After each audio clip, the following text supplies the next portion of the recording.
Hey, Nicole, how are you? Sarah, I'm so happy to see you. Episode 6. Can you believe it? We I survived the first 5. I know. I'm so excited. We have a podcast. We made a podcast. I know it's a It's real thing. awesome. And I it's know.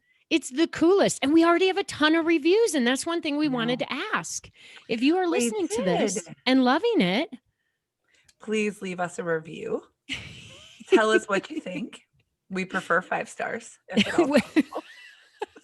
Just you have to ask for what you want, right? You say. absolutely. Oh no, I said it. Absolutely. We got it out of the way. Absolutely. Well, Yeah. we're having a blast up here in Steamboat and exploring all the ways you can have fun in snow, which I think is the exact opposite of your world. Yes. Yes, there's no snow here. There really will never be. Maybe once every 25 years. So, but we have some cooler weather. We got a little parkas out. We ride our bikes around in the evenings and pretend like it's winter, You know they call kind of them winter. jumpers in other countries. I know that. We went when I played rugby, we went to Scotland, England, and Wales. Scotland was Wales was my favorite. That's right. Because I had no idea what they were saying, and they kept talking about jumpers, and I didn't realize that was a shirt. I don't understand what are you saying there, and everyone was drinking too, so we didn't really know what was happening. But yeah, they do call them jumpers. You're right. I mean, all of this has so much to do with today's episode, Right. Oh, which that's right. is We need to stay on topic.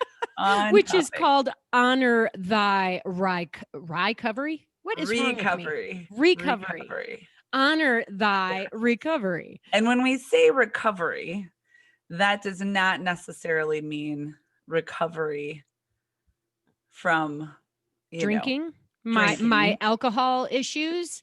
It's Yes. not about recovery from your addictions. Nope.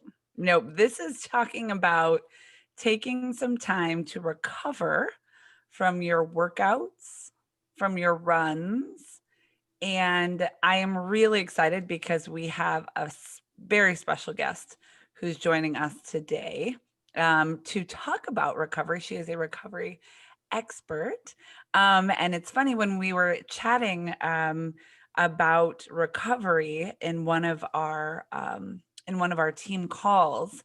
Our special guest got she was very passionate about the subject. And I said, Nicole, we must have Coach Marcia on our podcast to talk about recovery because what she had to say was so fascinating to me. And it was very different from what I had heard in the past. And so I really wanted to be able to talk with her about recovery and get her thoughts and her experience with it. So if you don't already know Coach Marcia, if you haven't done a Zuma challenge or interacted with her in some way, Marcia coaches all of our Zuma challenges. She teaches our ladies about running and about weights and cross training and recovery and hydration and all the things that you need to know as a runner about staying in shape, getting in shape, and meeting your fitness goals. So I would love to introduce and bring on Coach Marcia Kadens right now. Hi, ladies. Thanks. Yay! Thanks for having me. I'm so happy to be here. Hi, Marcia. Well, Marcia, you and I have worked together for quite some time, especially with you coming on as our coach through Zuma. So I have just loved getting to know you, and you have such a unique story. So I thought maybe we could start out with a little bit of your background and what brought you here today. Well, my inspiration, as you know, but I think it's worthwhile sharing for everyone, is that my role model is actually my father, and it's not necessarily a positive role model. He's the person I've had a front row seat for as long as I can remember, watching him manage his health, or should I say mismanaging his health. He was the kind of guy who came home from work, had a big dinner, and then he flopped down on the couch with the cookies and the ice cream. And the next morning, us kids would go under that recliner to find out, to find the bag of cookies or chips or whatever. But he got himself, type 2 diabetes in his 30s and heart problems in his 40s and 50s and massive heart surgery. So I always knew that there would come a day, because of the genetics. I mean, all of his sisters had also died in their 50s of heart disease. Wow. So I knew there would come a day that if I didn't do something and really be proactive with my health, that I would end up in the same kind of condition. So he's my inspiration for sure.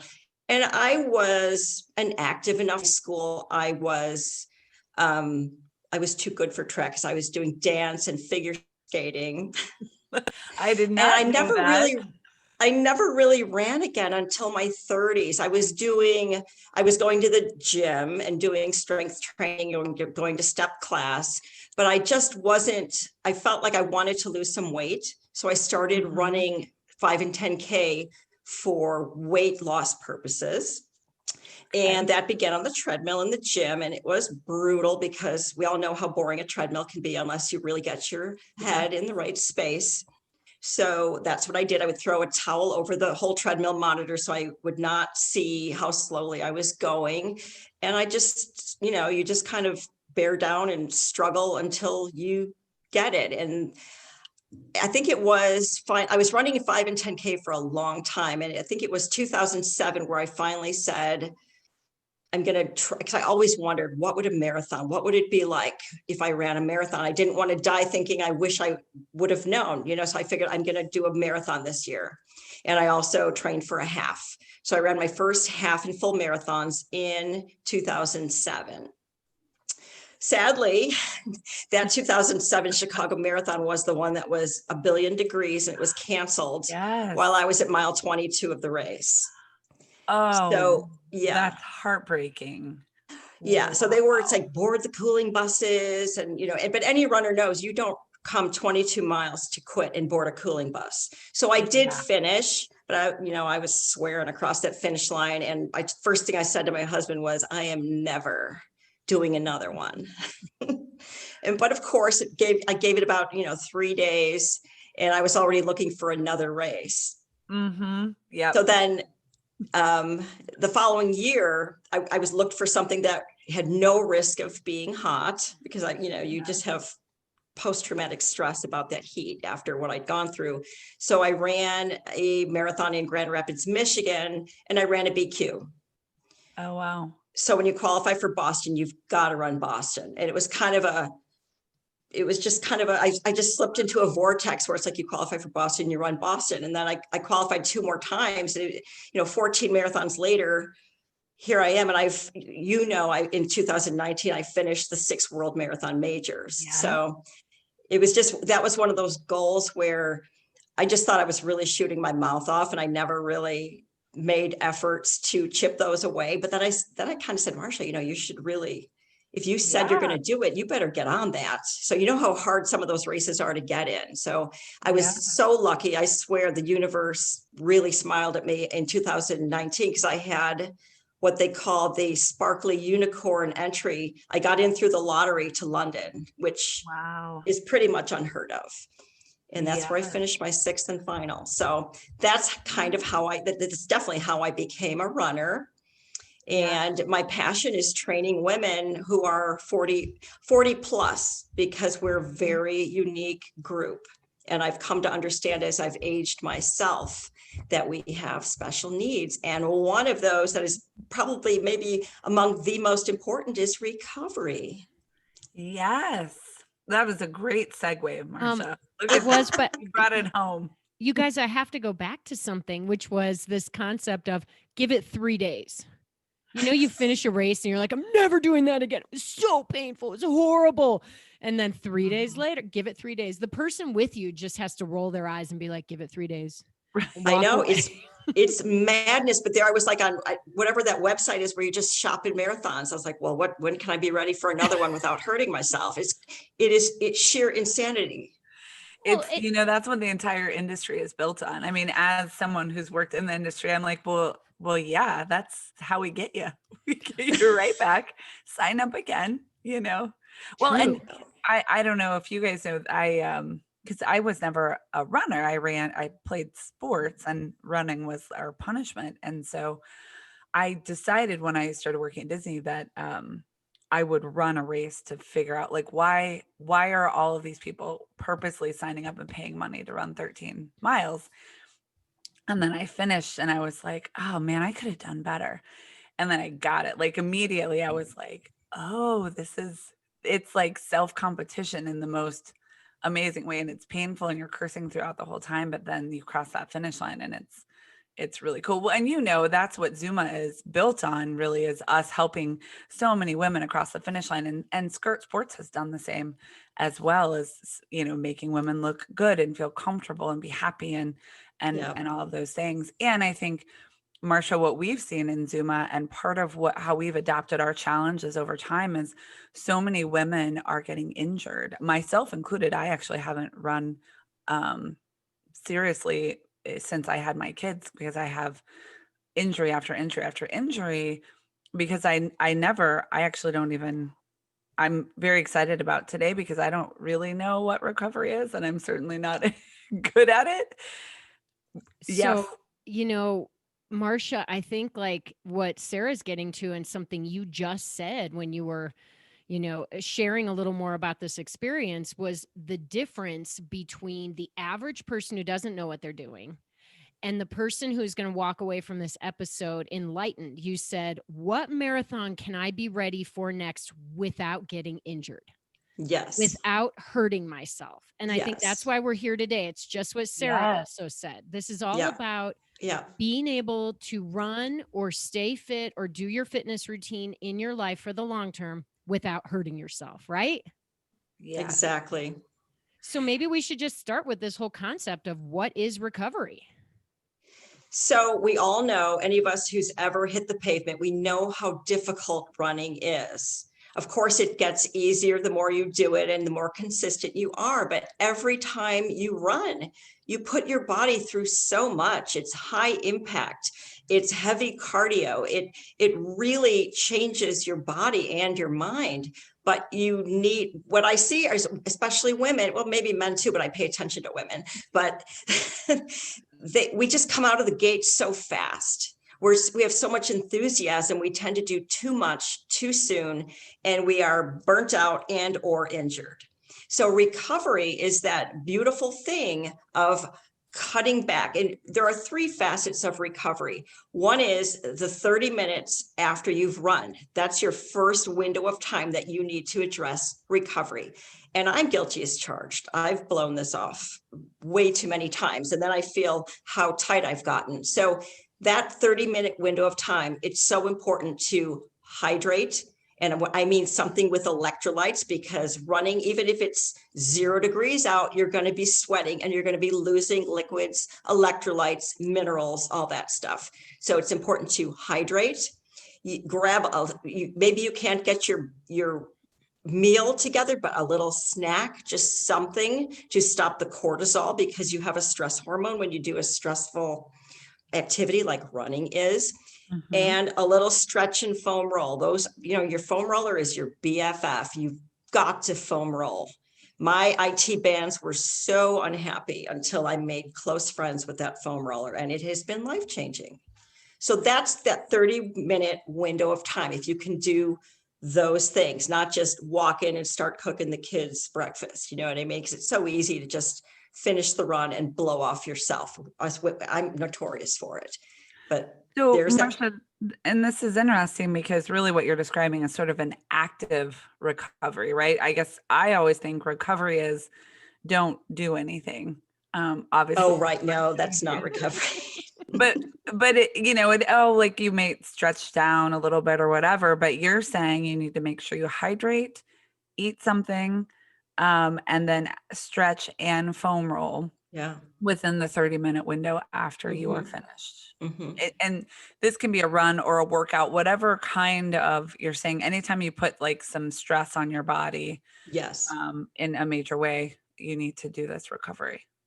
Okay. Yeah, ideally, absolutely, yes. And that's the first facet of recovery. The second facet is when you're running longer miles or you're doing quality work, which would mean you're doing speed work or tempo work, or you've done a race or marathon training where you're running, 10 miles, where you're really putting some stress on your body. You need to pay more attention to recovery. Like when you're doing your training runs, your long training runs for a marathon, say, or half marathon even, it's important. I mean, I know very few of us can take half a day and just soak in the tub with the Epsom salts. But I'll tell you what, if you can get some compression socks on and you can get in an ice bath is one thing. I used to do ice baths all the time, but I found a tepid Epsom salt bath is just as good. So it's kind of like, try them both and see what works for you. But when you are committed to a longer race, you need to commit to take care of yourself better as well. So that's the second step of recovery. You can't just, grab a little snack. Then you need a meal, which is a 4-to-1 carbs to protein. And that's not as complex as it sounds.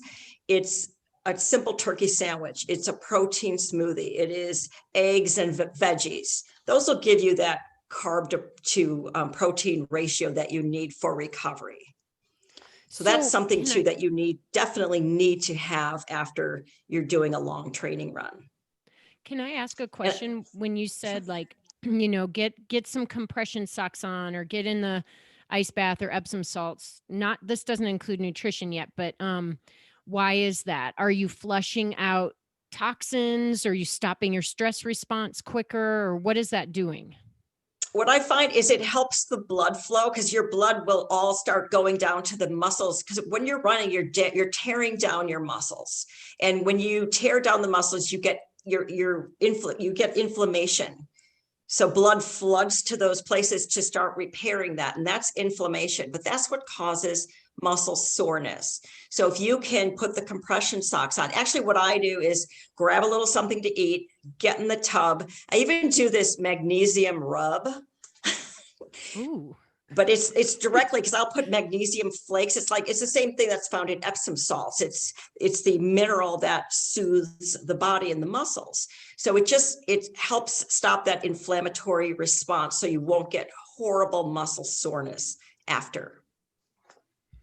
So I just have to say, I feel kind of like an asshole right now because I've been a lifelong athlete and I know these things and I still work out all the time. I don't go for huge goals anymore at this point in my life, but I literally, even on part 1, the first 30 minutes, the only thing I do is run in and start eating food. And it's not probably even the best food. Like today I ran in and started eating monkey bread that we bought at the bakery. And that was my recovery. And I'm like, why aren't I doing electrolytes? Is this just, I've got to change some habits again. Cause I honestly, there's this other thought that, hey, if you're sore, that's kind of cool. You worked really hard. Right. That's a good workout. Well, and I'm so glad because I'm sitting here thinking I'm the only asshole over here that's never done this. Cause I'm like, well, here's Nicole, who's a pro triathlete. Of course she knows all these things, but we don't do them all the time. Well, it kind of makes me feel better to know that you haven't done these either. And honestly, as an athlete, I don't know that no one ever talked to me. None of my coaches, we didn't talk about, you might cool down a little bit or you might stretch down, but there were definitely ice baths, but it was there wasn't really an understanding of how this would, and I was never an athlete at the level that it probably mattered that much, but this just was really never, I think, talked about or focused on it. And I think you said something interesting, Marcia, when you said, if you're going to commit to training, then you also have to commit to the recovery. And I think that's a really key component that a lot of women we simply don't do because somehow the recovery doesn't seem worthwhile, right? The running or the workout is I don't know. It feels like you can make time for that, but the recovery is oh, maybe if I But want the to. thing is, especially if you're new to running, this is the first time your body has seen 10 miles or 12 Right. miles or 5 miles. So it's crucial that you recover properly, because we all know the worst thing you can do is be going along on a training plan. And all of a sudden, guess what? Something's not feeling good and you are injured and you are SOL on that race. That is a terrible feeling. So investing in yourself with recovery is just smart. It just, it just minimizes the risk and it helps you get to that starting line. Yeah. No, Marcia, do you think that our recovery needs change as we age? So what you've described here, is this, no matter what age you are, this is how you're doing it, or as you kind of get older, you need to do things differently? Yeah, I mentioned newer runners. Newer runners really need to be mindful and careful with recovery and make sure they do it, because they're prone, like I said, your body's not seeing it. But when we get older and those hormones shift somewhere, usually in our 40s, and we start hitting 50s and menopause and stuff. I had an epiphany last year I didn't know what the heck was going on. And yes, it takes you longer to recover, and that's fine. It's expected. You just have to go with it and accept it, but you can still be a successful, strong runner. You just need to devote more time and to know not to, even when a training plan might show that you need to do, speed work and tempo work and whatever, you need to listen to your body. And if you're not feeling it, you need to shuffle those days until you are. And I'm not saying in your head, make excuses, but there are days where I was just like, I'm too damn sore. I know I'm not going to get out there and do a tempo run today. So you do an easy something, or you get on the bike, or, you just do something else. And that's where cross training comes in, especially for us older ladies. It is worth its weight in gold. So you have had, you shared an interesting experience with me where, because you are great at working out, you do a lot of cross training, you run a lot, but you actually shared it that recently you have reduced the amount of running and workouts and seen really great results. Yeah, when I hit menopause, and all of a sudden you start getting this big belly, and I'm running the London Marathon. I mean, how much more exercise can you do? I was like, well, what the hell? And I was eating as well as I ever had. I'm running for hours. I'm like, what the heck? It's embarrassing, because you feel like you know what to do, and yet this damn belly is growing and growing. Well, here it is. I finally had the epiphany that this past year. When you hit menopause, your estrogen drops. Your estrogen buffers stress. So when you don't have it like we do when we're younger, your cortisol comes up. And what is cortisol? It is a fat storage hormone. And where does it go? It goes right around your belly. So I was working out too hard. It's so counterintuitive, Mm-hmm. because I see so many women still doing it. And Yeah. I learned something really important with cortisol. Now, if I just have a little snack before I run, it buffers the cortisol. Interesting. And Well, so all of a sudden the belly fat's going away. That's Right. another, that's such a cool little trick. But I also think a lot of people can't run when they eat food right beforehand. So it's kind of got to be something that you learn how to do. And it's Well, funny. you don't have to eat like the biggest thing. I'm talking about the tiniest, like not even half a bar, a couple of bites, Yeah, But totally. to be honest, I don't run. I've not been running.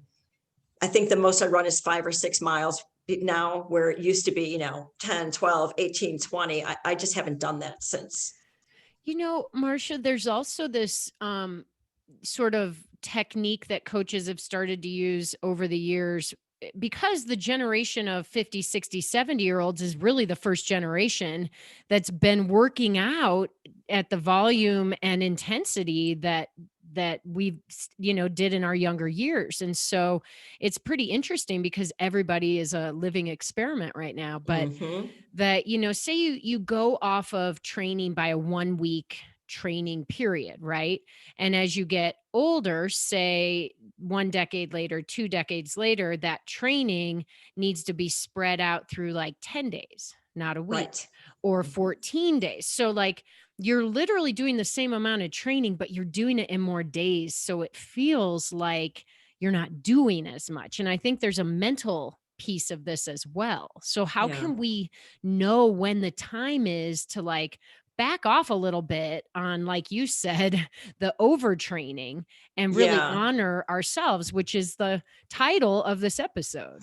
Yeah, it's so hard, especially now. And I started running before social media was rampant. So I didn't have the pressure that we have now with, social media. You see people posting, I ran double workout today. I ran in the morning and I ran at night, and I'm doing, these back-to-back races and all this stuff. And it's like, that may be fine for her, but it may not be fine for you. And you really have to learn to listen to your body. Because if you don't feel good, you just can't push that way. And it's not always the best idea. But I do think there's so much pressure on social media of things that just aren't good ideas for most people. Do you think people can figure out their line between like recovery and injury, without actually going over the line the first time? You really have to tune into your body and know the signs. And one of the first is if you feel really cranky, or you're not sleeping well at night, or if you really want to get technical, you could take a morning pulse. And when that starts going up, you're hitting overtraining. So that's more of a scientific way. But I always notice when I get a little snippy that I'm probably, pushing over my edge. Yeah, Tim used to say when bitchy comes out, we know we need to back off on Nicole's training. Yeah. Yeah, this is all like absolutely so important. And I love the age part of it too, because 30-year-olds are listening. Well, you're even different at 30 than you were at 20. But like you said earlier, all of this is sort of thrown out the window when you're a brand new runner. Right. And a lot of people listening are new to sport or rediscovering it after decades of not being an athlete. They're finding their inner athlete again. So, one thing that really hit me was when I was racing seriously and as a professional triathlete, they used to say there were 4 sports. There was swimming, cycling, running, and recovery. So and smart. if you did not take your recovery seriously, then you're done. You can't even get to the starting line. Yeah. I was reading some research, and they said the average elite spends 1 to 4 hours per day on recovery, which to us mere mortals, we don't do that. Well, and what does that mean? Like, do they have a team of masseuses, stepping on them all day? And I've read things about Dina Castor where she'll take 2 naps and get a massage in the middle and all this stuff. But, she's working hard and do it, it's her job. Not right. Exactly. When you are an elite runner like that, that is your job. That is your sole focus. Us moms out here who are down in their basement pain cave, it's a different story. Yeah. I didn't know you could have some like professional masseuse and chefs making you things as part of your job. I think maybe No, we kind of missed the boat on that. Totally missed the boat on that one. So, well, Marcia, what about sleep? So speaking of this, right? If they're taking naps, or which is probably maybe in COVID, maybe a little easier for people to take a midday nap. But normally, let's say you got a long run in the morning or something along those lines. How does sleep factor into your recovery, would you say? Sleep is one of the most important things you can do, because it's during sleep that your body repairs. It goes about repairing all of the tissues, and it's really where your body repairs and steps up. I mean, I have so many women, even in my challenge that I'm doing right now, that are so proud of never taking a rest day because they feel that a rest day equals a slacking day. And they're very proud of never stopping. But if you never stop, your body never has time to repair, and you don't gain fitness because you're always ripping it down. So it's like, I can't stress that enough. And I just hope women hear that. Sleep is so, so instrumental. I I also have been thinking about this idea that we were talking about earlier, that you finish a race and then you kind of want to do another one. And a lot of times we have to force ourselves to actually recover, because you might feel pretty good for Mhm. a while, but then when you start adding on these aggregate races, I think the aggregate exhaustion, also comes with it. So what is the rule of thumb? Is there a rule of thumb between, maybe say, doing a 5K? How long do you have to wait to do another one, or a marathon or whatever? Well, the rule of thumb is 1 day of recovery for every mile. So technically, if you've run a marathon, you've got 26 days where you shouldn't be expecting too much of yourself.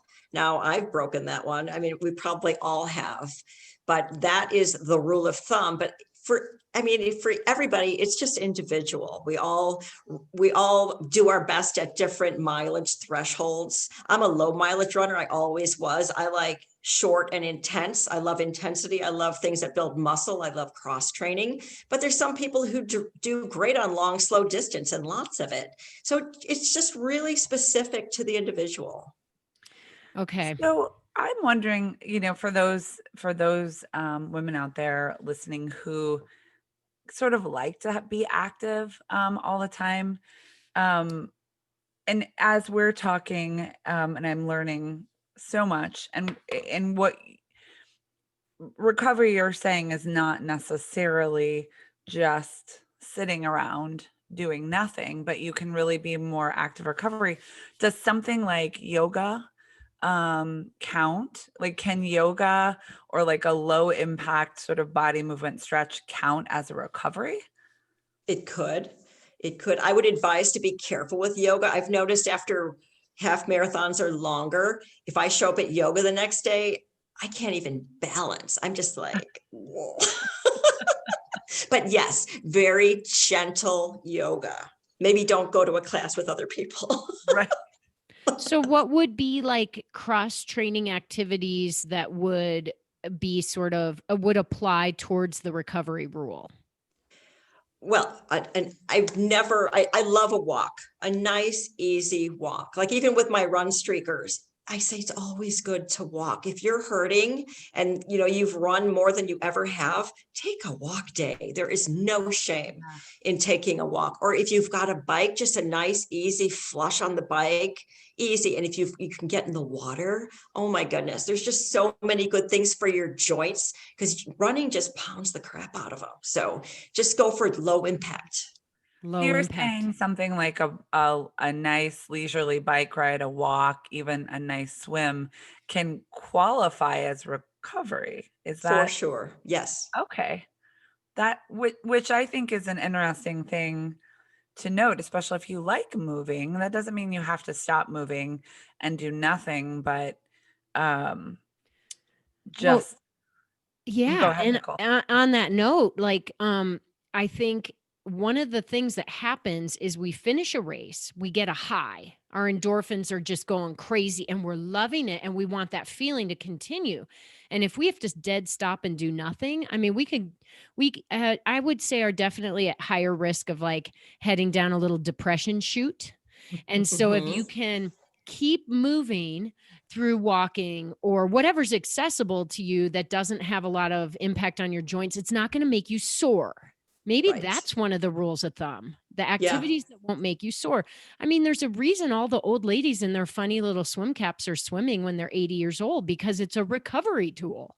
I Right. totally believe you've got to keep moving. It's the fountain of youth. I'm not saying you need to run marathons, but just keep moving. Yeah, Yep. I love it.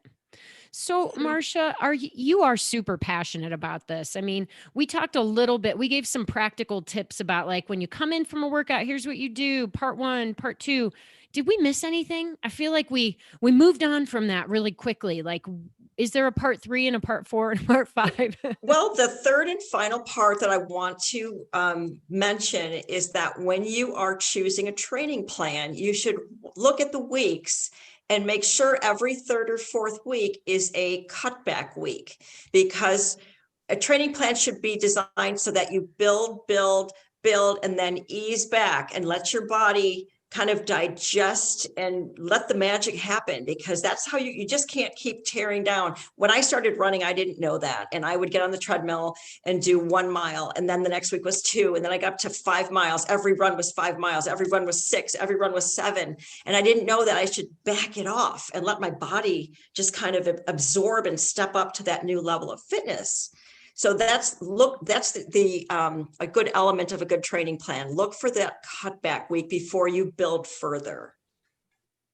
I think that's great. key. Yeah, totally. Yeah, absolutely. I mean, most of the women listening, we are like driven people. We do not take time off. We do not rest, we go. So it's kind of a mental shift to embrace and love your recovery day because you earned it.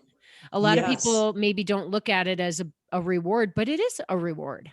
Yeah, you should be so proud of yourself for being consistent on a training plan. It is a massive achievement. It really is. And if your body's just doing amazing things, and to just give it that recovery, it's fantastic. So can I do a little like a supply closet checklist so people have what they need for proper recovery? So we've got what? Electrolytes? Got to have those. You want your electrolytes. What else? Yes. A foam roller you mentioned? Oh, yes. The firmest you can stand. You might want to start with the softest one, but if you can get to a pretty firm one, your body will thank you. The firmer, the better. It hurts, but yeah, you'll get used to it. Yeah, I like it. And you mentioned Epsom salts, compression socks. Like how important are all these things?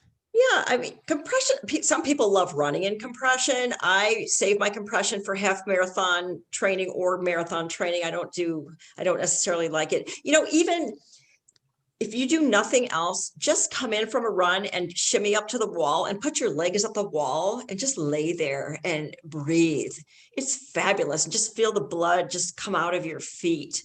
It's just such a gift, really, isn't it? It's simple. We all have a wall. So. Mm-hmm. Yeah. And a tennis ball, because your booty needs that tennis ball, because hamstrings at that insertion point get very angry.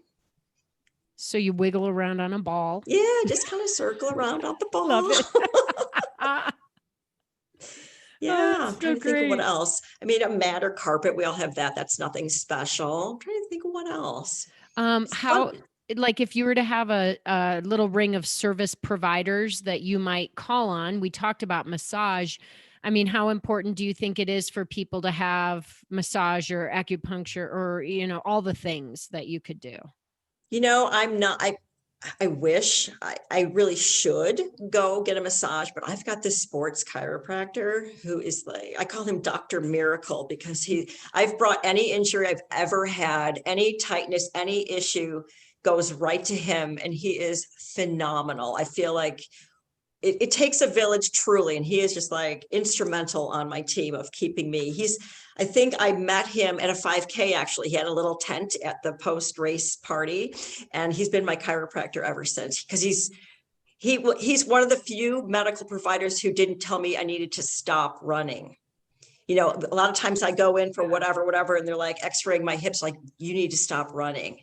No.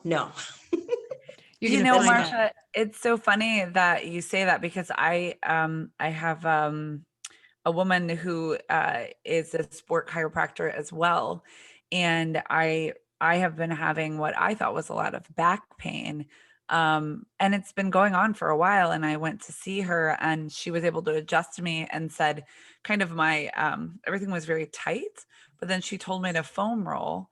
And what I thought was a back issue actually has gone away, and is really more of a muscle issue. So I loved, because when I went to my primary care physician to talk about my back pain, she gave me a pain medicine, which I don't care to take. So I do agree, when you have a good sport chiropractor, and there's acupuncturists and things like that, who really look at how the whole skeleton is put together, how the muscles work together. And I do think that that's a great person to have, on your team. I could not agree more. Absolutely. I wish I lived with a chiropractor. Maybe I'll make Tim get his, certification, because like, how about those days when you wake up and your neck is kinked and you're like, if I just had a chiropractor, I would be fine. And then you have to live with it for like 5 days. I I know. I don't think agree. your I love it. husband, I don't think you should ever have your spouse be like, unless There'd that be was a lot of already your yelling. passion. I feel like that could go wrong, especially on a bad True. day when you're angry with each other. True. They should only manhandle you in a certain way, not necessarily in a medical functional way. You know. Oh, I love So, it. Marcia, we have a fun little thing where at the end of every podcast, I do 3 takeaways, because from working with me, I like my bullet points and my, I can't ever just let everything hang out there. So I have been taking good notes and have a few takeaways. So can I do those now, Nicole, or is Bring there? them. Bring it on. So these are my 3 takeaways. And sometimes I know what they are before we do the podcast, but this, I was letting them all come just as I was listening to this. So my first takeaway, which I heard throughout the entire conversation today, was the need to listen to your body at all times, and that everybody is different. So we can talk about recovery, we can do all those things, but really it is key in your training and in your recovery to always listen to your body. So that is takeaway number 1, because your body will tell you what is happening. So, and then takeaway number 2 is that you will actually get in better shape when you allow your body to recover. If you take the time to recover, you'll become better, faster, fitter, stronger, when rather than just pushing through a workout every single day, which I think is very interesting as well. And then I actually have 4 takeaways. Sorry, I was trying to consolidate my bullet points, but I can't do it. So the other that I have never, and maybe everyone else on this podcast knows this already that's listening, but that recovery really can be active. That it's not about coming in, it's not about sitting down or just sleeping in someday and resting, but really keeping your body moving without overexerting it, hydrating it, stretching it, foam rolling it, compressing it. Like recovery is a verb, right? I'm not very good with. Recover is a verb. Recovery is Recovery a is a verb. form. Yes. It's It's an close. Close enough. We'll call it that. That's right. Okay. And then this quote, which I loved, Marcia, was that when you commit to training, you also have to commit to recovery. And Nicole, you echoed that with the 4, training being another component of what you were doing as a professional athlete, is just that you have to commit to both pieces of that in order for your training to be what it is. So those are my takeaways. Was there anything else that we should have included? Is anyone recovering from anything right now? Oh, of us personally? Yes. No, I'm recovering. Well, not even from New Year's, really. It was like the first time I didn't stay up for Chicago. I just went to sleep after New York. So not even that. I mean, maybe that has to do with what your priorities are different now than they used to be. This is true. Well, I'm recovering from trying to go out and explore all the ways that you can ski and enjoy snow. So I just came in from a 2-hour cross-country skiing adventure with my husband, who was way ahead of me almost the whole time, but would stop and wait. This is something I actually hate, and it's a recovery thing. When you go work out with people and the fast person waits for you, but then as soon as you get there, they start going again. Yeah. So you can't ever recover. And in my Aw. previous life, I was the fast person, but now when I go out with Tim, I'm never the fast person. So anyway, my recovery is hanging out and talking to you, and I did not do a good job. I need to get my electrolytes going, and maybe I could be in a bath for the next Have a snack, stretch, conversation. Yeah. Foam roll. Do you have a foam roller?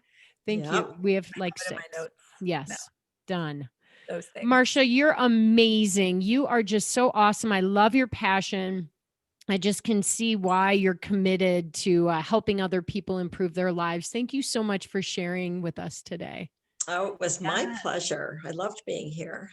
And I would like to add, if you want to see more of Coach Marcia, learn more of the knowledge and wisdom, you can always catch her in one of our Zuma challenges. And she has her own blog, Marcia's Healthy Slice. Did I say that right? You did? Fantastic. So you can follow her on Instagram, on Facebook, and also go to her website. She's got great recipes as well. You can find her on our YouTube channel, the Zuma YouTube channel, and she has her own YouTube channel as well. So check out Marcia and all the great information that she has to offer. So thank you so much, Marcia. Thank you. Amazing. Well, I'm going to go like nap or something now. So I'm just going to try to shortcut it. Thanks again for coming on. Sarah, do we have any other housekeeping today? I don't think so. No. Well, leave us a review. If you liked what you heard, let 5 us know. stars. Tell us about your recovery in the comments. We love to hear what Yeah. you've got going on as well. If you Yeah. have any tips and tricks that have worked for you, we'd love to hear those as well. Yeah, because we all learn from each other. So bring it on. All That's right, everybody. It's a wrap. Episode 6, Honor Thy Recovery, with our special guest, Marcia Kadens, is in the bag. All right. See ya.